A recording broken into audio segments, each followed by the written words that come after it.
Sur bircə dəfə üfürüləcəyi, yer və dağlar qaldırılıb bircə dəfə bir-birinə çırpılacağı zaman həmin gün vaqiyə qopacaq, göy yarılacaq və həmin gün o süst olacaqdır.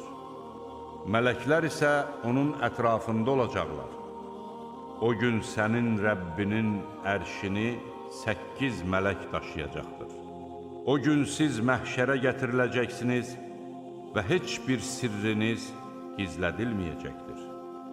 Kitabı sağ əlinə verilən deyəcəkdir: budur, oxuyun kitabımı.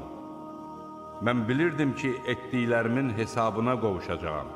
O, xoşbəxt həyat sürəcəkdir. Uca bir cənnətdə, elə bir cənnətdə ki, onun meyvələri lap yaxınlıqda olacaqdır. Onlara keçmiş günlərdə etdiyiniz əməllərə görə nuşcanlıqla yeyin, için deyiləcəkdir.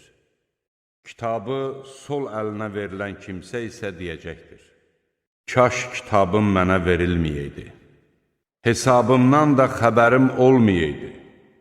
Kaş ilk ölümüm həmişəlik olaydı.